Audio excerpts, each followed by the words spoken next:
सुखदेव ऋषि 12 वर्ष का हो गया, मां के गर्भ 12 वर्ष तक बाहर नहीं आया।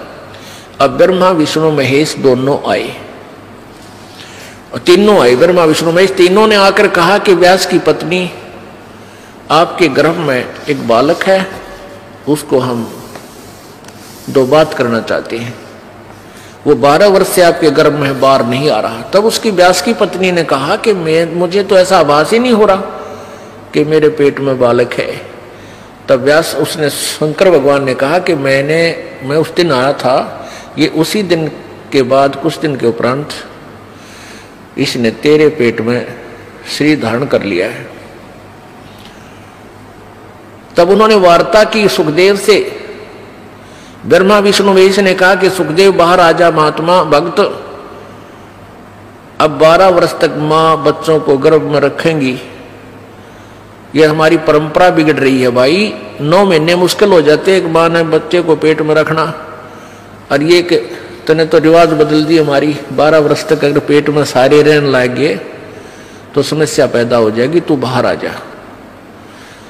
अब सुखदेव ऋषि बोला कि भगवान आप बाहर आते ही आप हमें अचेत कर देते हो, फिर हमें कुछ भी सुध नहीं रहती। अब मुझे पता है कि मनुष्य जीवन कितना कीमती होता है, ये केवल परमात्मा पाने के लिए, आत्म कल्याण कराने के लिए मिलता है। और बाहर आने के बाद किसी को कुछ भी सुध-बुध आपके इन गुणों के द्वारा अचेत कर देने से किसी को भी नहीं रहती। आप अपने इन गुणों को रोक लो, अपनी इस त्रिगुणमयी माया को स्टॉप करो, कुछ देर के लिए बंद करो, तब मैं बाहर आऊं। अब ब्रह्मा विष्णु महेश बोले भाई इतनी तो हमारी भी पावर को नहीं, हमें इसने रोक सके। हम 1 सेकंड का भी 10वां हिस्सा इतनी देर रोक सकते हैं, इससे ज्यादा हमारी पावर नहीं, हम इसको रोक सके। तो सुखदेव जी बोले इतना ही रोक लो तुम। कहते हैं तीनों देवा थम भी माया,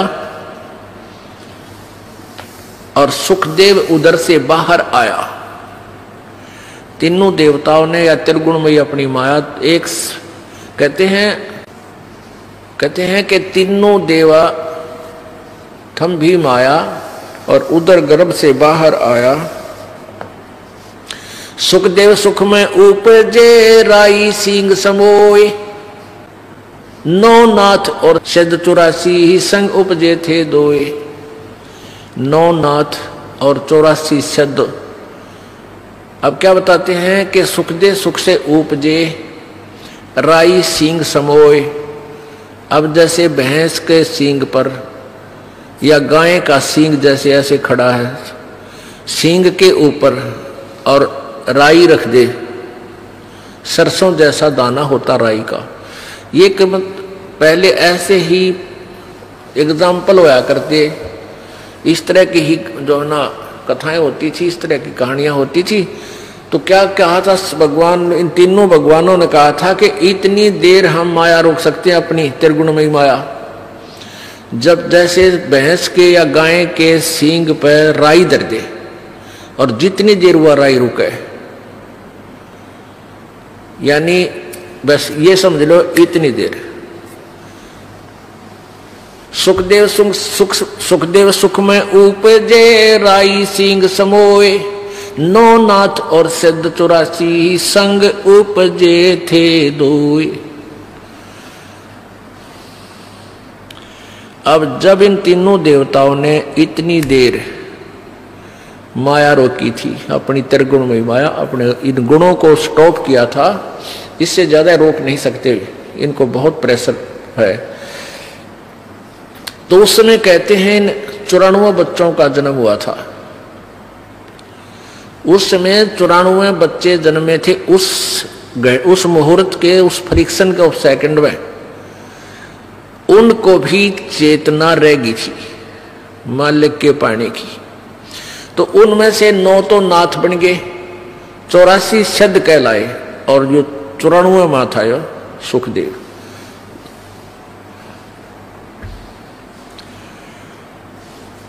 तो सुखदेव जी बाहर आए उठकर अपनी कमर पर अपनी और नालियों की नो टांग के गेर के कंधे पर स्पीड खींच दी, चल पड़े। अब पुत्र के बारे में, पुत्र का मोह और पुत्र प्राप्ति बड़े सौभाग्य से मानी जाती है, जैसा कि इन लोक वेद वाले ने सबके घर ये इंजेक्शन ला रखा है और सभी पुत्र की इंतजार करते थे। तो 12 वर्ष बाट देखी, मतलब 12 वर्ष के बाद पुत्र आने वाला है। इस खुशी में व्यास जी फूला नहीं समावे, मेरा बेटा होगा, मेरा बेटा होगा। बेटा होया और बेटा उठ के चल पड़ा। तो व्यास ने कहा, अरे पुत्र, ए पुत्र, अरे एक बार सकलता दिखा दे नकम्मे, तू चाल पड़ा। तेरे लिए मैं 12 कितने दिनों से भटक रहा था, मैं हमारा पुत्र नहीं हुआ, क्या कोई बालक नहीं हो रहा था। तब पीछे से ही कहता है वो सुखदेव, एक लेवा एक देवा दूतम, कोई किसे का पिता नहीं पूतम, ऋण संबंध जुड़ा एक ठाठा, अंश में सब 12 बाटा।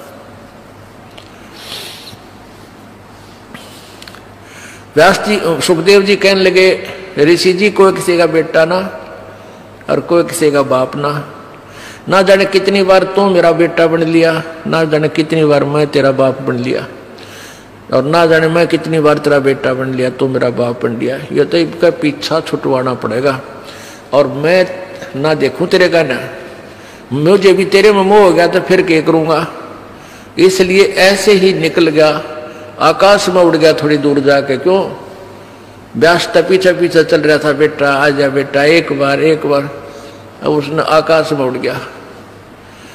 आगे जाकर फिर अपनी आप और नाल काट के पत्ते पुत्ते बांध के, पहले तो बालक थे 10-12 वर्ष के, वही अड्डे जाया करते थे। तो उसने फिर अपनी साधना शुरू की। उस साधना से पिछले जन्म की बैटरी चार्ज से स्वर्ग में पहुंच जाता था सुखदेव ऋषि।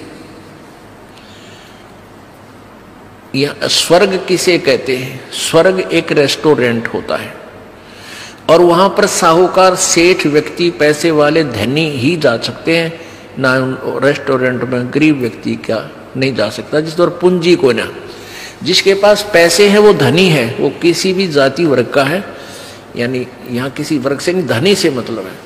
तो जैसे यहाँ राम नाम के यानी सिद्धि भक्ति पुनों के जो धनी हैं वो स्वर्ग जाते हैं और स्वर्ग के अंदर अपने पुनों को अक्षीण करके फिर वापस आ जाते हैं।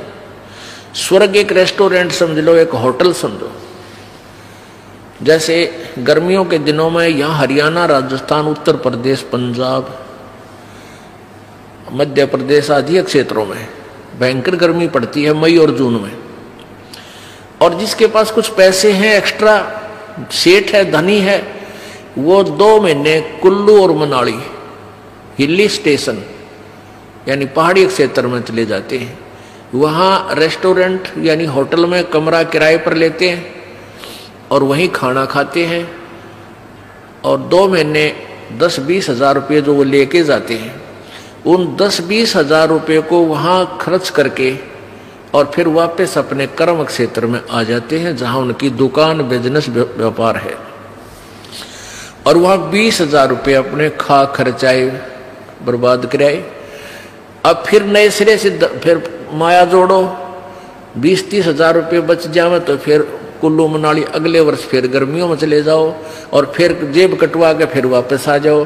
तो कहने का भाव ये है कि ये स्वर्ग जो है ये एक रेस्टोरेंट है और वहाँ यहाँ के पुण्यकर्मी प्राणी ही यहाँ इकट्ठी की हुई माया, धन, पुण्य, उनके आधार से स्वर्ग जाते हैं। तो ये स्वर्ग पर जैसे प्रत्येक शहरों में रेस्टोरेंट होते हैं, होटल होते हैं, तो एक तो कॉमन स्वर्ग है जिसका राजा इंद्र है और प्रत्येक भगवान, जैसे भगवान ब्रह्मा, भगवान विष्णु, भगवान शिव जी की अलग से राजधानियां हैं, वहां पर भी एक स्वर्ग है। वो इस कॉमन स्वर्ग से भी अच्छा रेस्टोरेंट वहां अलग से है। सब जगह ऐसा उन्होंने अलग से अपना, जो इनके जैसे विष्णु जी के उपासक हैं वो विष्णु लोक में चले जाते हैं, वहाँ उनका रेस्टोरेंट बना रखा है, खाओ खर्चो मौज, यहाँ करो मौज। और फिर ऐसे विष्णु के उपासक विष्णु लोक में चले जाते हैं उनकी राजधानी में, वहां भी रेस्टोरेंट यानी स्वर्ग है। जो ब्रह्मा जी के उपासक ब्रह्मा के लोक में, देवी के उपासक देवी के उस रेस्टोरेंट में स्वर्ग में चले जाते हैं। देवी धाम पर बने हुए उस रेस्टोरेंट यानी स्वर्ग में। तो ये सुखदेव ऋषि स्वर्ग में जाता था, सहशरीर चला जाता था, और वहां के व्यक्ति, वहां के जितने भी देव पुरुष थे वो उनकी बड़ा सत्कार करते थे, आदर करते थे कि भी बड़ा सिद्धि वाला व्यक्ति है। ऐसे इसे कलयुग में ना ऐसे समय में और उड़कर आ जाता है। एक दिन वो विष्णु जी के लोक में चला गया। कौन? सुखदेव। उसकी पिछले पनों की बैटरी चार्ज थी, पिछले पनों से उसके शरीर में वो सिद्धि शक्ति थी। एक सिद्धि आकाश से उड़ जाई, एक सिद्धि जल पैर न लाई, एक सिद्धि कुछ खावन पीवे, एक सिद्धि जो बहु जुग जीवे। इस तरह ये 24 सिद्धियां हैं। उनमें से एक आकाश में उड़ जाने वाली सिद्धि सुखदेव को प्राप्त हुई और हल्दी की गांठ से पंसारी बन गया, महर्षि सिद्ध बन गया।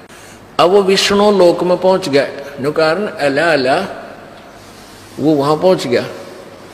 अब जो ही विष्णु लोक में वो पहुंचा तो वहां स्वर्ग में पहुंचा, उस रेस्टोरेंट यानी रेस्ट हाउस में,